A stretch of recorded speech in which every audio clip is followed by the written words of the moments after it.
Sebelumnya, perkenalkan nama saya Naswa Nabika Salsabila dengan NPM 240130101003. Perkenalkan, saya Niken Widiawati dengan NPM 24013010171. Perkenalkan, nama saya Salsabila Aisyah Widianto Putri dengan NPM 240130130107179. Perkenalkan, nama saya Devina Zara dengan NPM 2401301101080. Perkenalkan, saya Istiaza Paramesti dengan NPM 24013010235. Perkenalkan, nama saya Tia Gina Septiani dengan NPM 2401301301005. Sistem akuntansi penerimaan kas. Untuk sumber penerimaan kas sendiri terdapat dua sumber utama, yaitu penjualan tunai dan penagihan utang. Pada bab ini membahas tentang penerimaan kas dari penjualan tunai.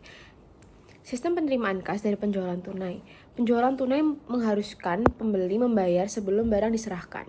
Sumber penerimaan kas terbesar perusahaan dagang berasal dari transaksi penjualan tunai. Sistem ini mengharuskan yang pertama, penerimaan kas di tunai disetorkan ke bank dengan melibatkan pihak lain atau internal check. Kedua, penerimaan kas dari kartu kredit dicatat dengan memperhitungkan fee bank penerbit kartu. Selanjutnya ada prosedur penerimaan kas dari penjualan tunai. Terdapat 3 prosedur utama. Yang pertama ada over the counter sales, yaitu pembeli memesan dan membayar barang langsung di perusahaan melalui tunai atau cek atau kartu kredit ataupun debit.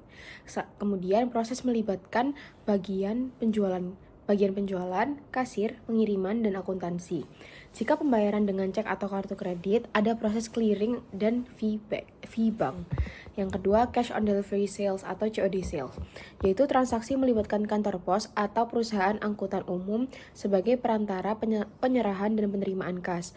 Prosedur meliputi pemesanan lewat surat, pengiriman barang lewat pos, pembayaran oleh pembeli di kantor pos, dan penyerahan kas ke penjual. COD sale membantu memperluas daerah pemasaran dan menjamin penyerahan barang serta penerimaan kas. Selanjutnya ada credit card sale. Credit card sale bukan tipe penjualan tersendiri, melainkan salah satu cara pembayaran oleh pembeli dan sarana penagihan bagi penjual. Terdapat 3 jenis utama kartu kredit. Yang pertama ada kartu kredit bank, misalnya Visa atau Mastercard. Yang kedua ada kartu kredit perusahaan, yaitu company cards. Yang ketiga ada kartu kredit bepergian dan hiburan, yaitu travel and entertainment cards, seperti American Express, Diners Club. Terdapat 5 fungsi terkait dalam sistem penerimaan kas. Yang pertama, fungsi penjualan, yaitu menerima order, mengisi faktur, menyerahkan faktur ke pembeli. Yang kedua, fungsi kas, yaitu menerima kas dari pembeli. Ketiga, fungsi gudang, yaitu menyiapkan dan menyerahkan barang ke bagian pengiriman. Keempat, fungsi pengiriman, yaitu mengirim barang ke pembeli. Dan yang terakhir, fungsi akuntansi adalah mencatat transaksi penjualan dan penerimaan kas, serta membuat laporan penjualan. Selanjutnya ada informasi yang diperlukan oleh manajemen. Yang pertama, jumlah pendapatan penjualan menurut jenis produk atau kelompok produk. Yang kedua, jumlah kas yang diterima dari penjualan tunai. Yang ketiga, jumlah harga pokok produk yang dijual selama periode tertentu. Keempat, nama dan alamat pembeli untuk penjualan produk tertentu. 5. Kuantitas produk yang dijual. 6. Nama wiraniaga yang melakukan penjualan. Dan yang terakhir, ketujuh, ada otorisasi pejabat yang berwenang. Baik, selanjutnya saya akan membahas mengenai penjelasan dari unsur pengendalian internal. Yang pertama itu ada organisasi. Dalam merancang organisasi yang berkaitan dengan sistem penerimaan kas dari penjualan tunai, unsur pokok pengendalian internal dijabarkan sebagai berikut. Yang pertama ada fungsi penjualan harus terpisah dari fungsi kas, agar penerimaan kas dicek dua pihak, memastikan transaksi hanya terjadi jika ada faktur sah. Kemudian ada fungsi kas harus terpisah dari fungsi akuntansi. Hal ini itu untuk mencegah kecurangan dan menjaga keandalan dari sebuah data. Kemudian ada transaksi penjualan tunai harus dilaksanakan oleh fungsi penjualan, fungsi kas, fungsi pengiriman, dan fungsi akuntansi. Transaksi penjualan tunai dibagi antar fungsi agar saling mengecek, mencegah kesalahan, serta kecurangan. Selanjutnya ada sistem otoritas dan prosedur pencatatan. Yang pertama ada penerimaan order dari pembelian diotorisasi oleh fungsi penjualan dengan menggunakan formulir faktur penjualan tunai. Faktur penjualan tunai ini diterbitkan dan diotorisasi oleh fungsi penjualan, lalu digunakan sebagai dasar penerimaan kas dan pengiriman barang, serta sebagai dokumen sumber pencatatan akuntansi. Kemudian ada penerimaan kas diotorisasi oleh fungsi penerimaan kas dengan cara membumbui cap lunas pada faktur penjualan tunai dan penempelan pita register kas pada faktur tersebut. Cap lunas dan pita register kas pada faktur menandakan kas telah diterima sekaligus mengotorisasi pengiriman barang ke pembeli. Kemudian ada penjualan dengan kartu kredit bank didahului dengan permintaan otorisasi dari bank penerbit kartu kredit. Masalah utama merchant adalah memastikan pemegang kartu kredit Bonefit. Sistem online memungkinkan verifikasi langsung ke bank, sedangkan sistem offline mengharuskan pengecekan manual pada daftar hitam dari bank.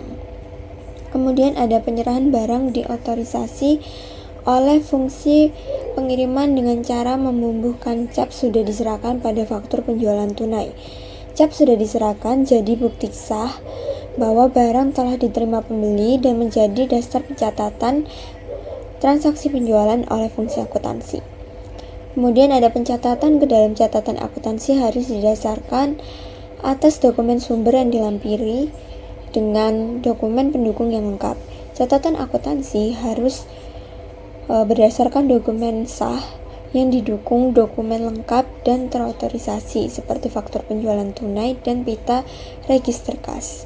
Dan yang terakhir adalah pencatatan ke dalam catatan akuntansi harus dilakukan oleh karyawan yang diberikan wewenang untuk melaksanakannya.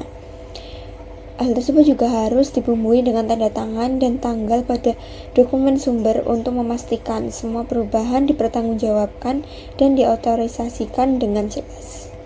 Kemudian ada praktik yang sehat. Faktur penjualan tunai bernomor urut tercetak dan pemakaiannya dipertanggungjawabkan oleh fungsi penjualan. Setiap transaksi keuangan harus mendapat otorisasi berupa tanda tangan pada formulir.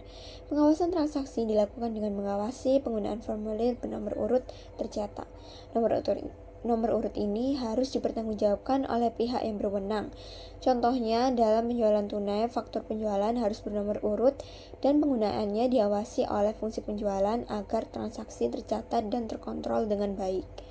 Kemudian ada jumlah kas yang diterima dari penjualan tunai disetor seluruhnya ke bank pada hari yang sama dengan transaksi penjualan tunai atau hari kerja berikutnya. Penyetoran kas penjualan tunai segera ke bank memungkinkan pemeriksaan ketelitian jurnal kas dengan membandingkan catatan perusahaan dan rekening koran bank. Jika setoran dilakukan setiap hari atau hari kerja berikutnya, bank mencatat sehingga rekonsiliasi antara jurnal kas dan rekening koran bank bisa dilakukan untuk memastikan keandalan sebuah data. Perhitungan kas yang ada di tangan fungsi kas secara periodik dan secara mendadak oleh fungsi pemeriksa intern. Penghitungan kas secara rutin dan mendadak mengurangi risiko penggelapan oleh kasir dengan mencocokkan jumlah kas fisik dengan bukti penjualan tunai dan penerimaan kasnya.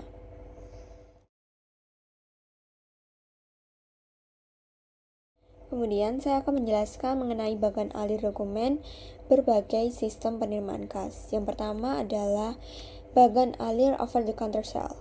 Pada gambar 13-12 pada slide sebelumnya, itu melukiskan bagan alir dokumen sistem penerimaan kas dari over the counter sale. Bagian jurnal melakukan pencatatan transaksi over the counter sale sebanyak 2 kali. Yang pertama itu berdasarkan penjualan tunai yang dilampiri dengan pita register kas. Bagian jurnal mencatat transaksi over the counter sale ke dalam jurnal penjualan dengan jurnal sebagai berikut. Penjualan tunai pada debit dan pendapatan penjualan pada kredit. Yang kedua, berdasarkan bukti sektor bank yang diterima dari bagian kasa, bagian jurnal mencatat penerimaan kas dari over the counter sale di dalam jurnal penerimaan kas dengan jurnal sebagai berikut: kas pada debit serta penjualan tunai pada kredit. Penggunaan akun pro forma penjualan tunai dilakukan karena over the counter sale dicatat di dalam 2 jurnal khusus, jurnal penjualan dan juga jurnal penerimaan kas. Penggunaan akun pro forma ini untuk menghindari pencatatan ganda atau double counting. Pencatatan harga pokok barang yang dijual dilakukan oleh bagian jurnal berdasarkan bukti memorial sebagai dokumen sumber. Bukti memorial dibuat oleh bagian kartu persediaan berdasarkan rekap beban pokok penjualan yang disusun atas dasar data yang direkam dalam kartu persediaan. Bukti memorial dicatat oleh bagian jurnal ke dalam jurnal umum dengan jurnal sebagai berikut. Beban pokok penjualan didebit pada persediaan produk jadi di kredit. Kemudian ada bagan alir cash on delivery cell. Gambar 13.13 ini menunjukkan alur dokumen sistem penerimaan kas dari COD Cell yang melibatkan perusahaan angkutan umum. Perintah COD dicatat oleh bagian order penjualan dalam faktur penjualan COD yang mencantumkan nomor bill of lading dan ruang tanda tangan pelanggan sebagai bukti penerimaan barang. Faktur ini dikirim ke bagian pengiriman sebagai perintah pengiriman. Bagian pengiriman kemudian membuat 4 lembar bill of lading.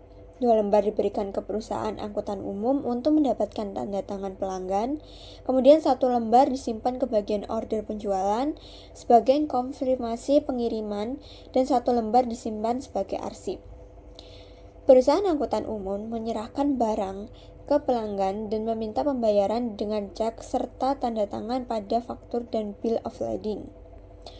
Cek dan faktur lembar kedua diserahkan ke bagian kasa.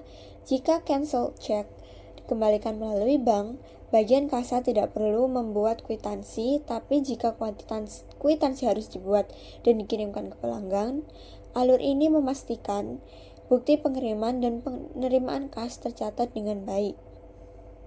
Bagian jurnal melakukan pencatatan COD Cell 2 kali, berdasarkan faktur penjualan COD yang diterima dari bagian pengiriman.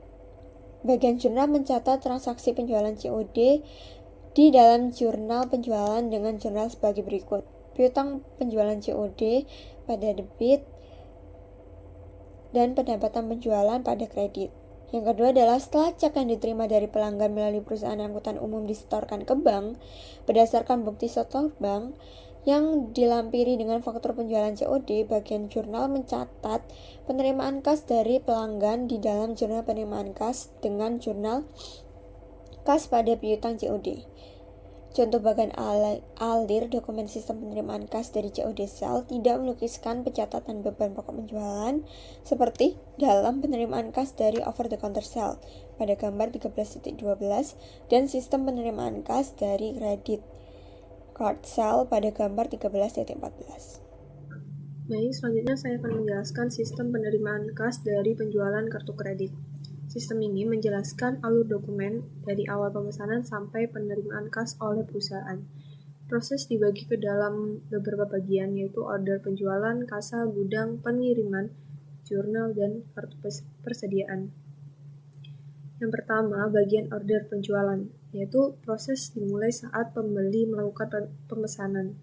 Bagian ini mengisi faktur penjualan tunai atau FPT dan memberikan salinan kepada pembeli. Jika pembeli membayar dengan kartu kredit, maka bagian ini meneruskan informasi ke bagian kasa. Yang kedua, bagian kasa, yaitu menerima kartu kredit dari pembeli dan melakukan verifikasi terlebih dahulu. Setelah verifikasi berhasil, bagian ini mengisi credit card sales slip yang contohnya sudah saya tampilkan di PPT.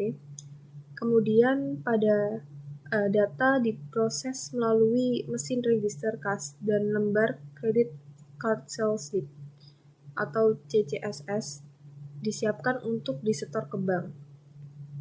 Yang ketiga, bagian gudang, yaitu menerima FPT dan kartu gudang, lalu menyerahkan barang sesuai pesanan. Barang yang disiapkan kemudian diteruskan ke bagian pengiriman. Yang keempat, bagian pengiriman, yaitu mengecek kecocokan FPT antara salinan 1 dan 2. Lalu barang dikirimkan ke pembeli disertai dengan slip pembungkus. Yang kelima, bagian jurnal.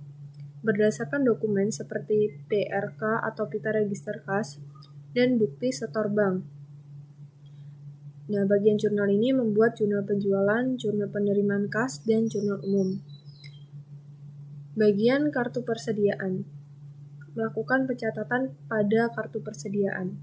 Secara periodik dilakukan rekapitulasi harga pokok penjualan dan dibuat bukti memorial. untuk mencatat beban pokok penjualan ke jurnal umum. Untuk catatan tambahan, setelah credit card sales slip disetor ke bank, rekening perusahaan akan dikreditkan sebesar nominal slip dikurangi credit card fee yang dibebankan oleh bank penerbit kartu. Dengan demikian, meskipun pembeli membayar penuh, perusahaan menerima jumlah yang sudah dipotong fee oleh bank. Baik, selanjutnya saya akan menjelaskan sistem penerimaan kas dari piutang. Pada perusahaan manufaktur, sebagian besar penjualan dilakukan secara kredit, bukan secara tunai. Karena itu, sumber utama kas perusahaan biasanya berasal dari pelunasan piutang oleh pelanggan. Sedangkan untuk perusahaan dagang seperti toko retail, justru penjualan tunai yang menjadi sumber kas utamanya. Dalam sistem akuntansi, sangat penting memastikan bahwa uang yang dibayar pelanggan itu benar-benar diterima oleh perusahaan dan bukan oleh karyawan yang tidak berhak. Untuk itu, sistem penerimaan kas dari piutang harus dirancang dengan pengendalian yang baik. Di sini ada dua cara utama untuk menjamin kas masuk ke perusahaan. Yang pertama, pembayaran dari pelanggan dilakukan lewat cek atau pemindah bukuan antar bank. Perusahaan sebaiknya tidak menerima uang tunai secara langsung dari pelanggan. Cek yang digunakan harus atas nama perusahaan, bukan atas unjuk agar tidak bisa dicairkan oleh sembarang orang. Yang kedua, cek yang diterima harus segera disetor ke bank secara penuh. Ini untuk menghindari penyalahgunaan atau kehilangan kas di tengah jalan. Penerimaan kas dari piutang bisa dilakukan dengan beberapa cara, yaitu yang pertama, melalui penagih perusahaan yang datang langsung ke pelanggan. Yang kedua, melalui pos, yaitu pelanggan mengirim cek ke kantor perusahaan. Yang ketiga, melalui sistem lockbox, yaitu pelanggan mengirim cek langsung ke kotak surat milik bank. Dan bank Baik, selanjutnya saya akan menjelaskan tentang cancel check dan dampaknya terhadap penerimaan kas. Kita ketahui bersama bahwa cancel check adalah cek yang sudah dipakai untuk melakukan pembayaran dan sudah dicairkan oleh penerima ke bank. Setelah dicairkan, cek itu diberi cap cancelled atau yang artinya di bahasa Indonesia kan itu dibatalkan. Dan cek ini sudah tidak bisa digunakan lagi karena sudah dicairkan. Cek ini lalu dikembalikan kepada pihak yang mengeluarkannya dan bisa digunakan sebagai bukti sah bahwa pembayaran telah dilakukan. Di sini kita akan membahas contoh cancel check dari dua negara yaitu Amerika Serikat dan Indonesia. Cancel check di Amerika Serikat. Di Amerika Serikat, sistem perbankannya mengembalikan cancel check kepada nasabah yang mengeluarkan cek. Ini sangat membantu kelancaran penerimaan kas karena yang pertama, pembayar mendapat bukti sah bahwa penerima sudah menerima uangnya, yaitu berupa cancel check. Yang kedua, penerima tidak perlu membuat kwitansi lagi karena cek yang sudah dicairkan dan sudah dibubuhi tanda tangan penerima di belakang cek atau yang disebut endorsement sudah cukup sebagai bukti. Yang ketiga, bank menyimpan salinan atau fotokopi dari cancel check sebagai arsip transaksi. Karena sistem ini, arus kas antar individu menjadi lebih aman dan efisien. Orang jadi lebih percaya untuk bertransaksi, bahkan dalam situasi tanpa tatap muka. Lalu saya akan membahas beberapa contoh transaksi cancel check di Amerika Serikat. Contoh pertama, asuransi kecelakaan. Di bandara dan terminal di Amerika Serikat ada kotak penjualan polis asuransi tanpa penjaga. Orang bisa menulis cek, memasukkan ke kotak bersama formulir dan pergi. Cek disetor oleh perusahaan asuransi lalu pembayar akan mendapat cancel check dari bank sebagai bukti pembayaran. Jika terjadi kecelakaan, keluarga bisa menunjukkan cancel check sebagai bukti bahwa korban sudah membeli asuransi. Nomor 2, pembayaran faktur. Perusahaan mengirim faktur setelah kirim barang. Saat jatuh tempo, pembeli kirim cek ke pemasok lewat pos. Setelah cek dicairkan, pembeli akan menerima kembali cancel cek dan bank sebagai bukti sah bahwa pembayaran sudah diterima. Selanjutnya, cancel cek di Indonesia. Berbeda dengan di Amerika, sistem perbankan di Indonesia tidak mengembalikan cancel cek kepada bank yang mengeluarkan cek. Akibatnya, yang pertama, pembayar tidak punya bukti otomatis bahwa pembayaran telah diterima. Yang kedua, penerima wajib membuat kwitansi sebagai bukti penerimaan uang. Yang ketiga, seringkali kwitansi harus dikirim lebih dahulu sebelum cek diberikan. Contoh 3. Maksud saya di cancel cek di Indonesia ini ada beberapa contohnya. Yang pertama, asuransi di Indonesia. Di Bandara Indonesia, penjualan polis dilakukan oleh petugas langsung. Setelah isi formulir dan bayar dengan cek, pelanggan harus menyerahkan ke wiraniaga. Karena cancel cek tidak dikembalikan, keluarga tidak mempunyai bukti jika terjadi kecelakaan. Lalu contoh selanjutnya, pembayaran faktur di Indonesia.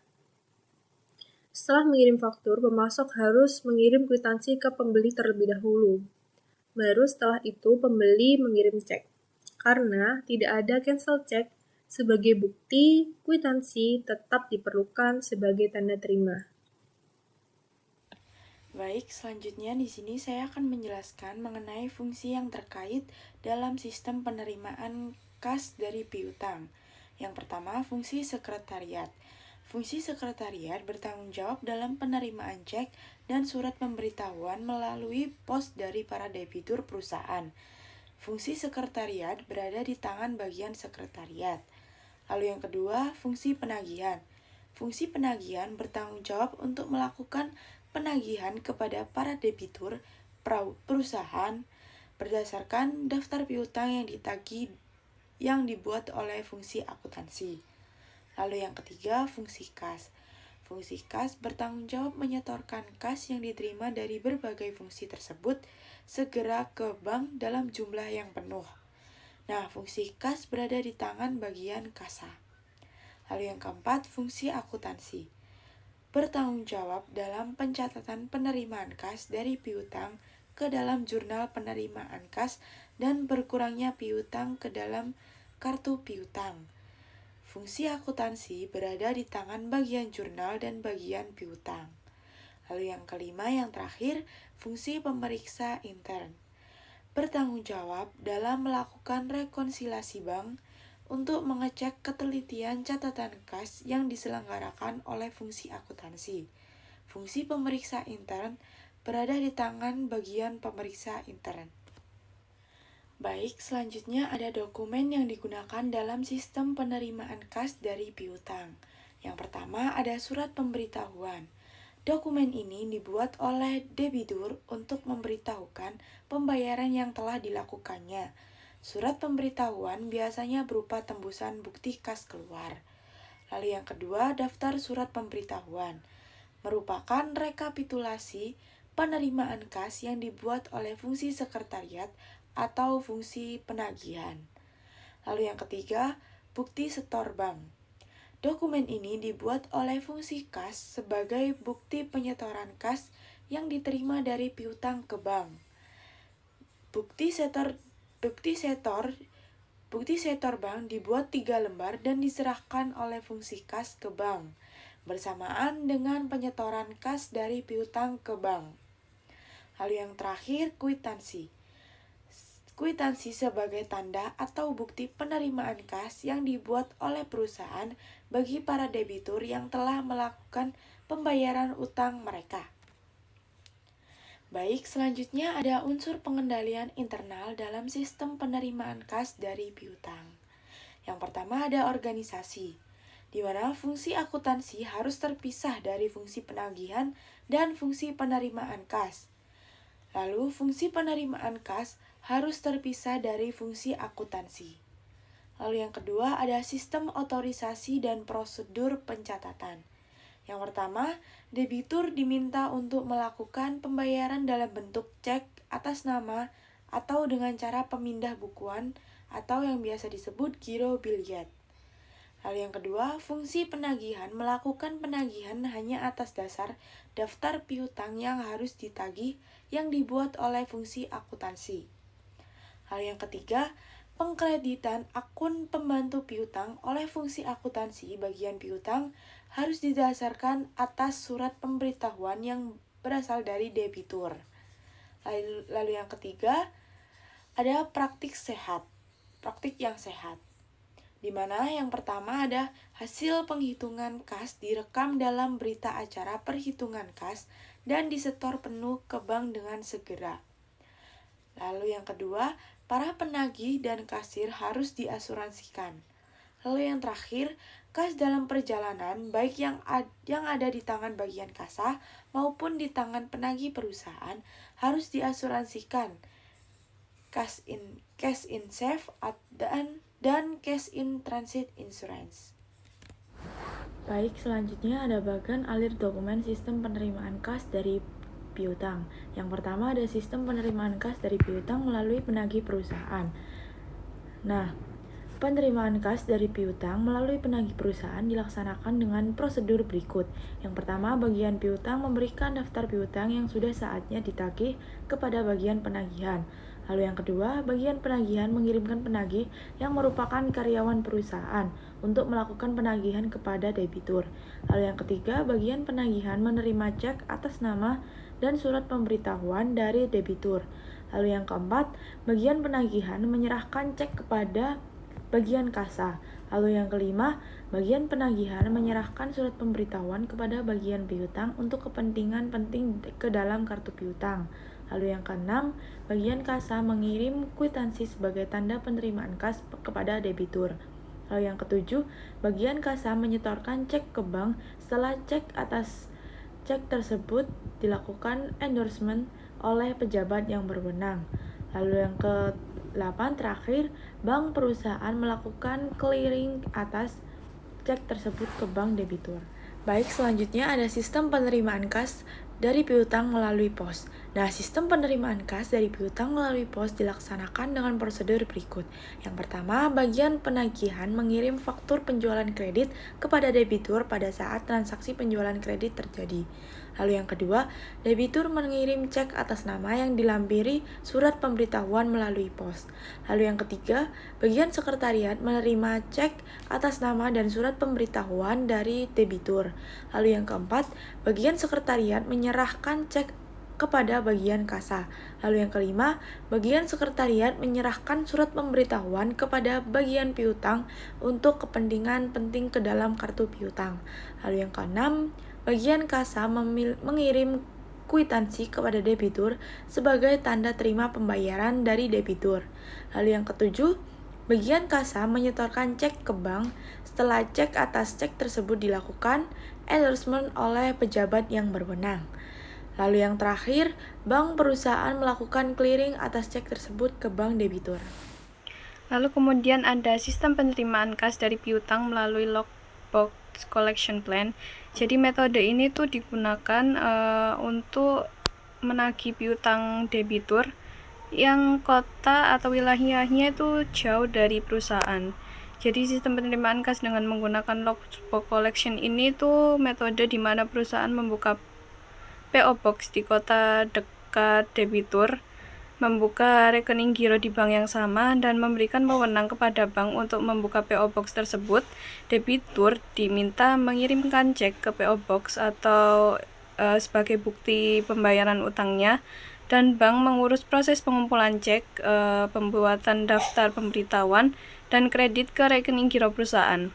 Manfaat dari metode ini tuh pekerjaan pembuatan daftar surat pemberitahuan dipindah tangankan dari fungsi sekretariat perusahaan ke bank, lalu memberikan kemudahan bagi debitur dalam melakukan pembayaran utangnya dan mempercepat proses cek clearing sehingga mempercepat perusahaan memperoleh kas.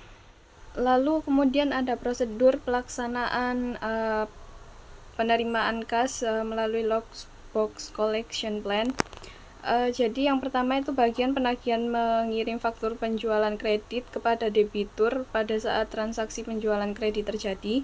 Lalu yang kedua, debitur melakukan pembayaran utangnya pada saat faktur jatuh tempo dengan mengirimkan cek dan surat pemberitahuan ke PO Box di kota terdekat. Lalu yang ketiga, bank membuka PO Box dan mengumpulkan cek dan surat pemberitahuan yang diterima oleh perusahaan.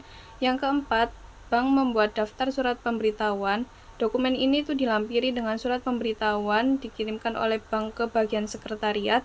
Lalu yang kelima, bank mengurus cek clearing. Yang keenam, bagian sekretariat menyerahkan surat pemberitahuan kepada bagian piutang untuk mengkredit akun pembantu piutang debitur yang bersangkutan. Lalu yang ketujuh, bagian sekretariat menyertakan daftar surat pemberitahuan ke bagian kasa. Lalu yang ke-8 atau langkah terakhir, prosedur terakhir, bagian kasa menyerahkan daftar surat pemberitahuan ke bagian jurnal untuk dicatat ke dalam jurnal penerimaan kas. Lalu kemudian ada bagan alir sistem penerimaan kas dari piutang melalui Lockbox Collection Plan yang dimulai dari kantor pos di lokasi pelanggan menerima cek dan surat pemberitahuan dari pelanggan. Cek dan surat pemberitahuan dikirim ke PO Box. Kemudian bank di lokasi pelanggan mengambil dan membuka surat dari PO Box nasabah, cek dan surat di pemberitahuan diterima, membuat daftar surat pemberitahuan atau DSP, cek dan DSP dikirim ke bagian sekretariat. Lalu bagian sekretariat menerima cek dan DSP, mengurus cek clearing, menerbitkan nota kredit atau NK, lalu cek, DSP, dan NK dikirim ke bagian piutang. Lalu bagian piutang menerima DSP dan NK, mencatat ke kartu piutang, DSP dan NK kemudian dikirim ke bagian jurnal. Bagian jurnal menerima DSP dan NK, lalu mencatat ke jurnal penerimaan kas. Jadi di sini saya akan menjelaskan tentang dokumen yang digunakan.